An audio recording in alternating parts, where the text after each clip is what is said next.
Free CMD/PowerShell replacement with normal copy-paste. I don't know why, but I hate pressing Ctrl+V and getting "V" in the PowerShell and CMD windows. I always do it and then I have to backspace it out, find my mouse, then right-click and select paste. Is there a free fix to this? Some way to say, hey, I want Ctrl+V to work like the other 99.999999% of the applications out there. Easy with AutoHotkey. Save that with an awk extension and run it. You can turn on quick edit mode in CMD and PowerShell. This makes right mouse click into a paste, no menu fly out. Right click on the top of your shell window, either CMD or PowerShell. Select Properties. Check the box for quick edit.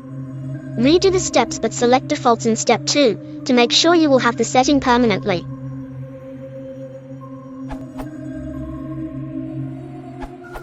You can try Console 2, PowerShell, TCCLE, the free version.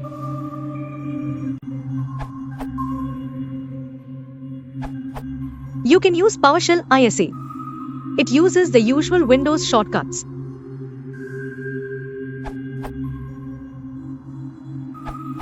I haven't tried this, but this URL. There's a command for getting clipboard. This URL. You could perhaps add this to a Ctrl+V menu item and see if it works out.